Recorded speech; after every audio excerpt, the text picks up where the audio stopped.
அம்மா என்ன பெத்த தாயே நாகம்மா, ஓம் புள்ள அம்பரலா 18ஆம் ஆண்டு படகு போட்டிக்கு புறப்பட்டம்மா. இந்த பிள்ளைக்கு இடுப்பே வலிக்காம துடுப்பா இருந்து வெற்றி மேல் வெற்றி பெற்று வீர திருமணாக வெற்றி நடி போட்டு உன்னை வந்து மீட் பண்றதுக்கு நீதான் தாயே அருள் புரியணும். அப்படியா? கடலுக்கு மீன் பிடிக்க வரீங்களா? அப்ப சங்கு ஊதிர வேண்டிதான். கட்டு மரத்த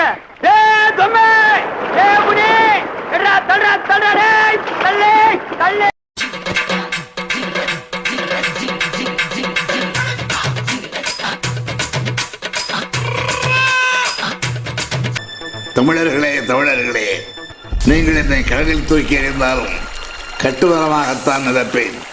அதில் ஏறி நீங்கள் பயணம் செய்யலாம், கவிழ்ந்து விட மாட்டேன். பேராண்டி, இன்ப பேராண்டி, ஒரு பேச்சுக்கு தாண்டா தாத்தா சொன்னேன், கடல்லையே தூக்கி போட்டாலும் கட்டு மரமாக கவுந்த மேனிக்கு மிதப்பனு. அதுக்குன்னு கடல் மிதிச்சு கடலோரத்துல தூக்கி வந்து போடுறியடா. பழைய கட்டு மரண்டா, மாஞ்சி தேஞ்சு போட கட்ட பேராண்டி. தமிழர்களே தமிழர்களே, என்னை கடலிலே தூக்கி போட்டாலும் கட்டுமரமாக கவட்டியை பிளந்த மேனிக்கு மிதப்பேன் என்று ஒரு பேச்சுக்கு சொன்னேன். அது என் பேராண்டிக்கு தெரியாமல் என்னை பிரண்டி போட்டு அடிக்கிறான். தமிழர்களே, என்னுடைய குளத்தூர் கோவாலியா பிள்ளைய வந்து கடலிலே தூக்கி போடுங்கள், உங்களை பிடித்த கருமாந்திரம் சனி எல்லாம் துளைந்து விடும். தமிழர்களே தமிழர்களே, ஓடுக்கியா தண்ணிக்கியா உழைச்சிக்கியா தந்தனக்கியா தந்தனக்கியா தந்தனக்கியா தந்தனக்கியா தந்தனக்கியா ஒடுகிற தண்ணியில உரைச்சி விட்டே தந்தனத்தை கியா கியா தந்தனத்தை கியா கியா. என்ன கப்பு கட்டு அப்பு விடுற? காலை 6 மணிக்கு வர வேண்டிய போட்டியில முடிஞ்சு சாயங்காலம் வந்தீங்கன்னா கப்பு வர்ற வழியில மக்கள் பூரா மாலை மடுவு ஆராத்திலாம் எடுத்து வர வைத்தாங்க. அது லேட் ஆகி போச்சு. நாங்க பாவையா கொத்தடிமையா. அவரும் உங்க அப்பாவுக்கு மட்டும்தான் தெரியும், உங்க அப்பா கிட்ட தான் கேட்கணும். எனக்கு தெரியாது. அப்பாவை இங்க காணோம். வீட்டுக்கு போய் உங்க அப்பாட்ட கேளுங்க, உங்க அப்பா கரெக்டா சொல்லுவாரு. ஏன் வாங்கினாரு உங்க அப்பா சொல்லுவாரு. யோ தங்கப்பா, என்னையா பண்ணி வச்சிருக்க? ஆமா, எதுக்கு அவங்க கிட்ட காசு வாங்குனீங்க? டேய் மகனே, கட்சி நடத்த காசு, எலெக்ஷனுக்கு காசெல்லாம் எப்படி வந்ததுன்னு நினைக்கிற? நீ நடிச்ச ஓடாத படத்துல இருந்தா இந்த மாதிரி அங்கங்க வாங்கித்தான். வீட்டுல அடிக்கிறீங்க. நீ பாட்டுக்கு வாங்கிட்டு போயிட்ட. பார்ட்டி ஃபன் உங்க அப்பாவை காணோம்னு எப்படி ஓட்டுறாங்க தெரியுமா? என்ன ஓட்டானே தெரியுமா? ஐயோ, என்னைய மாதிரியே அழுகிறேப்பா. அதான் ஒரே ரத்தங்கிறது. குத்துனாவே ரத்தம் வெளியில வந்துருக்கியா? சட்டசபையில ஒருத்தன் சொல்றான், இவனை எவ்வளவு அடிச்சாலும் தாங்குறான். இவன் ரொம்ப நல்லவன்னு ஒரு வார்த்தை சொல்லிட்டாங்க. நானும் பழிக்காத மாதிரியே எவ்வளவு நேரம் தான் அடிக்கிறது. ஆபாச பேச்சாளர் அன்பனந்தன் ஒரு வரலாறு பேசியிருக்காரு, அது வீடியோ பாருங்க, அதுக்கான பதில நம்ம கொடுத்துருவோம். நாளைக்கு சட்டமன்றத்துல தமிழ் தாய் வாழ்த்துக்கு தனி தீர்மானத்தை கொண்டு வர நம்மளுடைய முதலமைச்சர் Joseph Vijay uncle.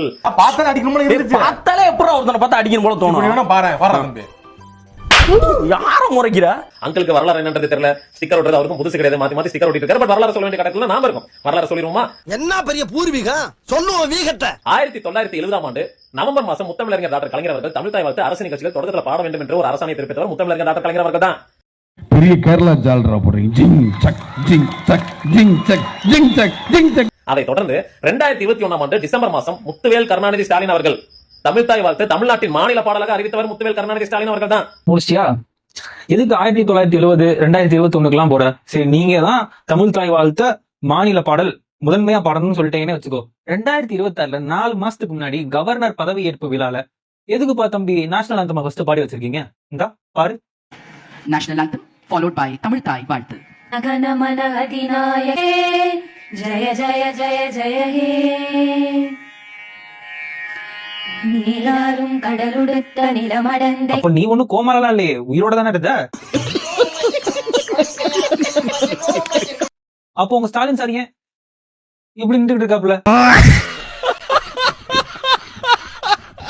R. N.. Ravi கெத்தா தமிழ் தாய் வாழ்த்து ஃபர்ஸ்ட் பாடணும்னு சொன்னப்போ ஸ்டேட் அசம்பிளி விட்டு 2 வாட்டி வெளியே போனாரு. அந்த மாதிரி ஸ்டாலின் சார் கெத்தா வெளியே போயிருக்க வேண்டியதானே? தமிழ் தாய் வாழ்த்துக்கு தான் நாங்க ப்ரையாரிட்டி கொடுக்குறோம், தமிழ்நாட்டுல தமிழ் தாய் வாழ்த்து தான்டா அப்படின்னு இருந்தா பண்ணிருக்கணும்ல. இல்ல நீ அன்னைக்கு என்ன பண்ணிட்டு இருந்த? ரசாயன கெமிக்கல் காலம் வராதப்பா.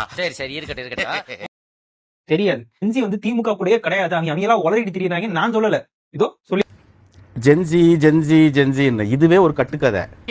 டிஎம்கே ஆரம்பிக்கல. ஆனா நீ என்ன கண்ணாடியை போட்டு கெத்தா பில்லா மாதிரி பேசுறேன்னு சொல்லி பைத்தியம் மாதிரி பேசிட்டு இருக்கிற. எல்லா பைத்தியங்களுமே மென்டல் ஹாஸ்பிட்டல்ல இருக்கணும்னு அவசியம் இல்ல.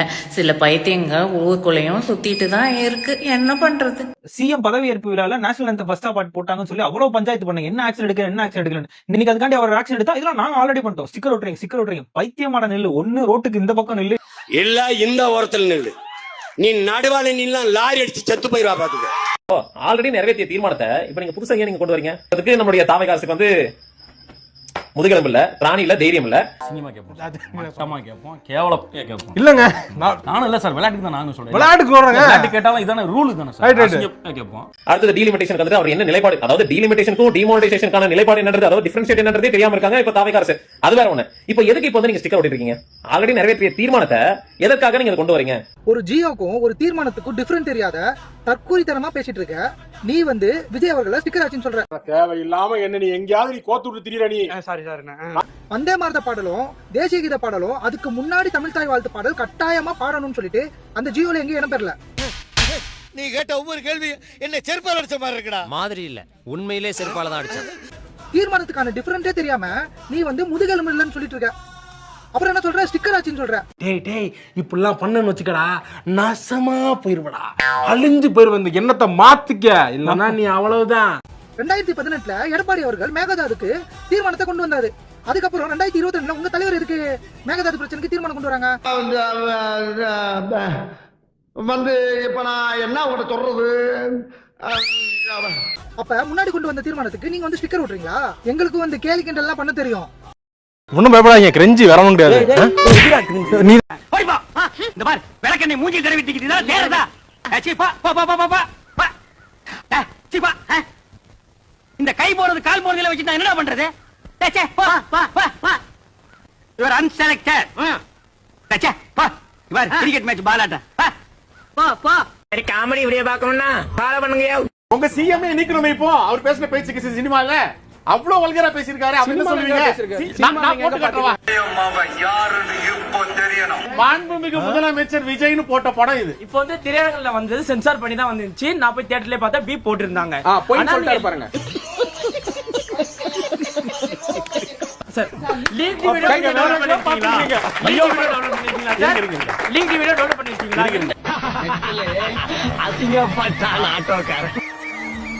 திரு உதயநிதி அவர்களும் நடிச்ச போதுமே இந்த மாதிரி காட்சிகள் இருந்திருக்கு. சினிமா துறையில் இந்த மாதிரி வார்த்தைகள் அது அட்ராக்ஷன் பண்றதுக்காக சொல்லல சார். அப்ப நீங்க தீய சக்தி நீங்க ஒத்துக்கிறீங்க. அப்ப திமுக தீய சக்தி நீங்க ஒத்துக்கிறீங்களா? நானும் பழிக்காத மாதிரியே எவ்வளவு நேரம் நான் நடிக்கிறது. லைக் பண்ணுங்க, ஷேர் பண்ணுங்க, கமெண்ட் பண்ணுங்க, சப்ஸ்கிரைப் பண்ணுங்க. நீங்க மூடிட்டு வாங்க.